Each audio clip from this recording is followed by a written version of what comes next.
ഗോവിന്ദച്ചാമി ഒറ്റയ്ക്കാണോ ഈ കൃത്യം നിർവഹിച്ചിട്ടുള്ളത്, അല്ലെങ്കിൽ ആരുടെയെങ്കിലും സഹായം ലഭിച്ചിട്ടുണ്ടോ എന്നുള്ളത് വളരെ പ്രധാനപ്പെട്ട ചോദ്യമാണ്. മറ്റൊന്ന് ഏറ്റവും പ്രധാനപ്പെട്ട ഒരു ആശങ്ക എന്ന് പറയുന്നത് 3 മിനിറ്റ് സമയം വരാന്തയിലും 3-3.5 മണിക്കൂർ ആ ബ്ലോക്കിലും തിരിഞ്ഞു കളിച്ചിട്ട് അവിടെ ഉദ്യോഗസ്ഥരാരും കണ്ടില്ല എന്നുള്ള മട്ടിലുള്ള ജീവനക്കാരുടെ ഒരു വിശദീകരണം, അതും അത്ഭുതപ്പെടുത്തുന്നതാണ്.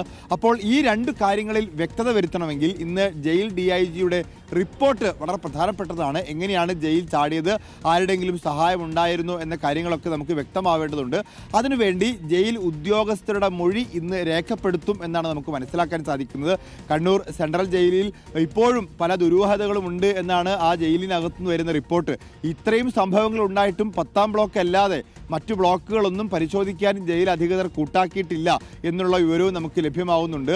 അവിടെ സ്പെഷ്യൽ അടുക്കള പ്രവർത്തിക്കുന്നതായിട്ടൊക്കെയുള്ള റിപ്പോർട്ടുകൾ വരുമ്പോഴും മറ്റ് ബ്ലോക്കുകളൊക്കെ ഒന്ന് പരിശോധിച്ച് അവിടെയൊക്കെ ഇത്തരത്തിലുള്ള സുരക്ഷാ പ്രശ്നമുണ്ടോ എന്ന് പരിശോധന പോലും നടത്താൻ അവിടെ ജയിൽ ഉദ്യോഗസ്ഥർ തയ്യാറായിട്ടില്ല എന്നൊരു ആക്ഷേപം കൂടി ഉന്നയിക്കപ്പെടുന്നു.